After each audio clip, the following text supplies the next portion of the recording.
Hey, salut la team. J'espère que vous allez bien depuis hier. Donc j'avais pas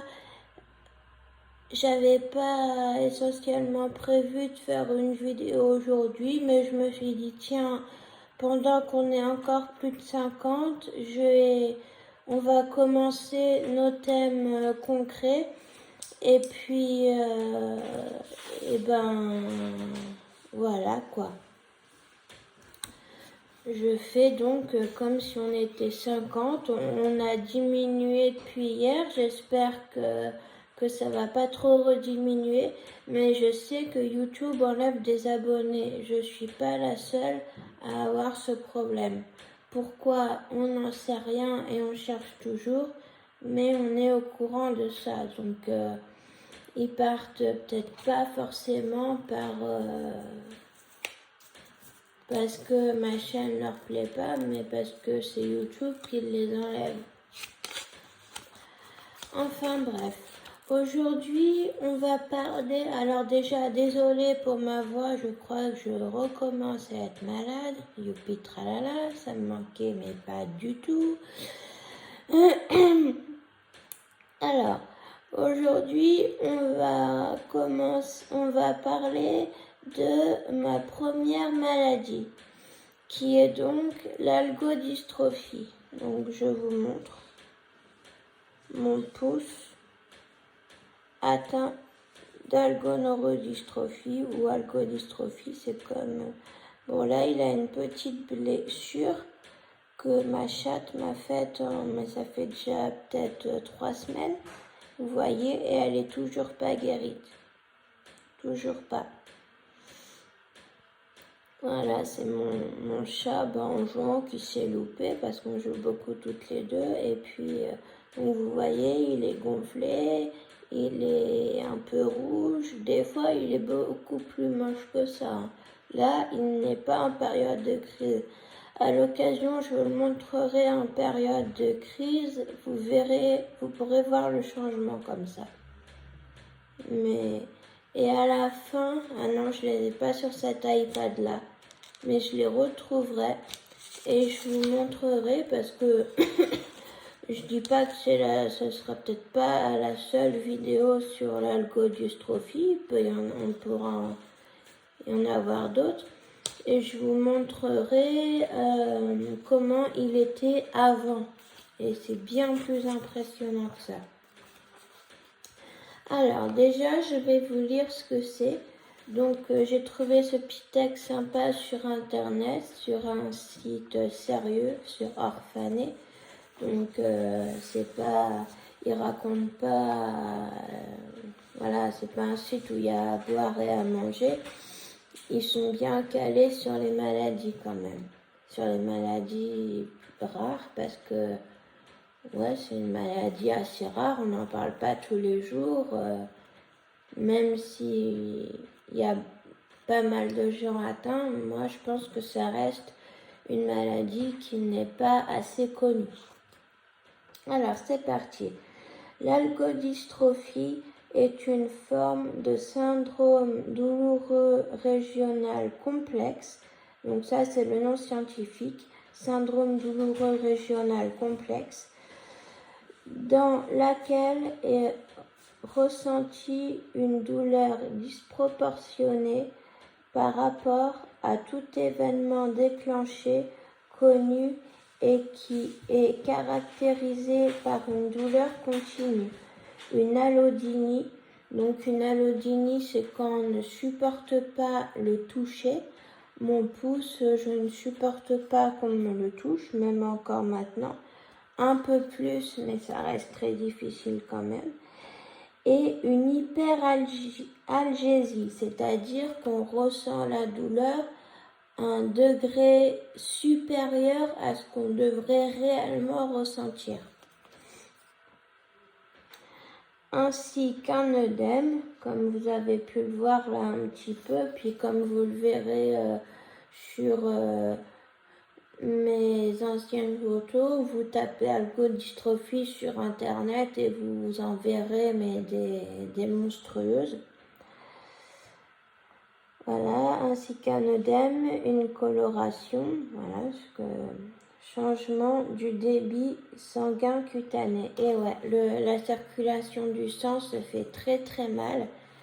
L'articulation, quand la partie touchée est très mal irriguée, et c'est pour ça, ça fait des œdèmes, mais de toutes les couleurs. À un moment, mon pouce, c'était un arc-en-ciel, quoi.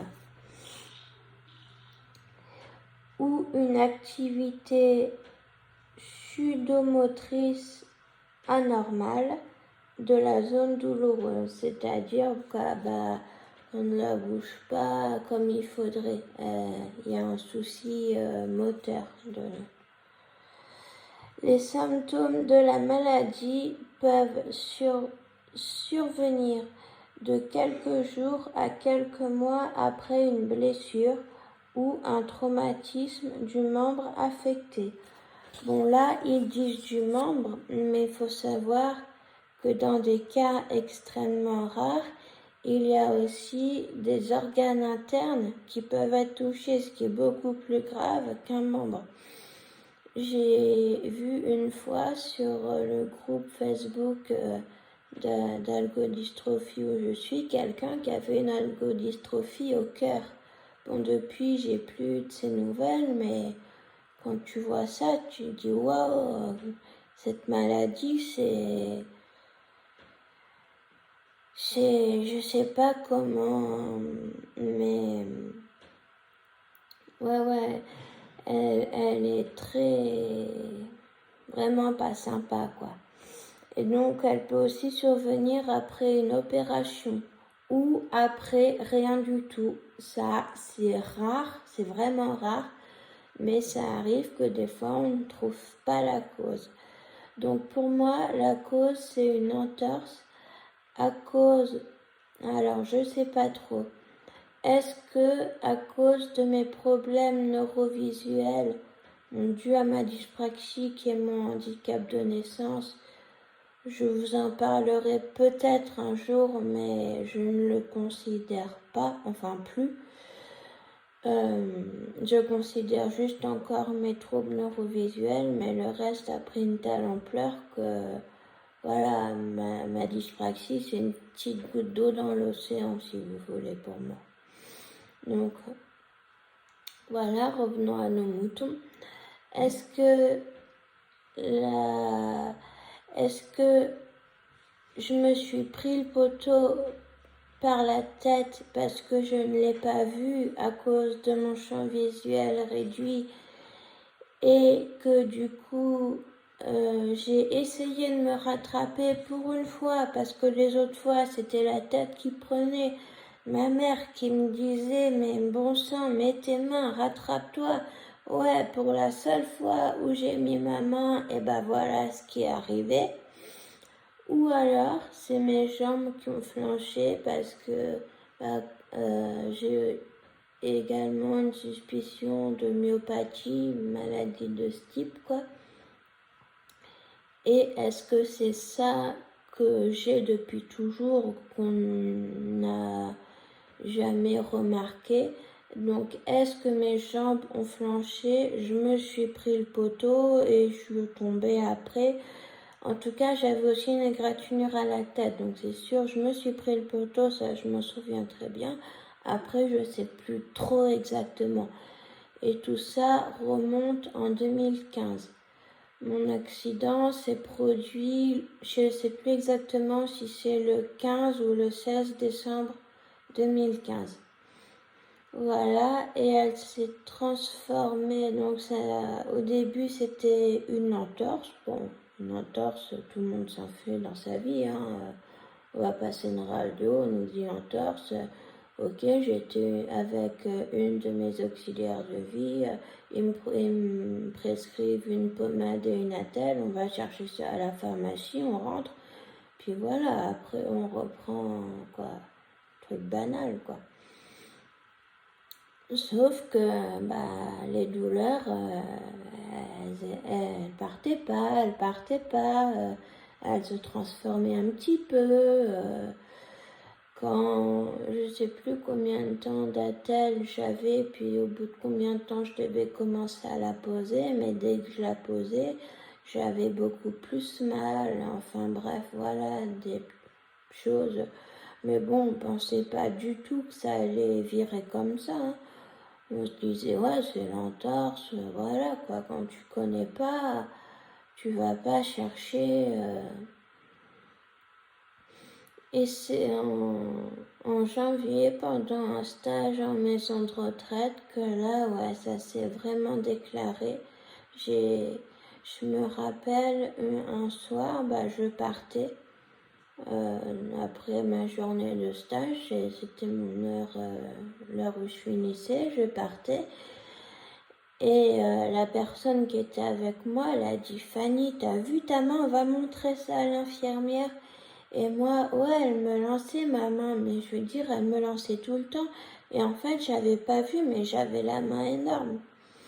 Donc, ouais, je lui ai montré ça à l'infirmière, mais la pauvre, elle pouvait pas faire grand-chose.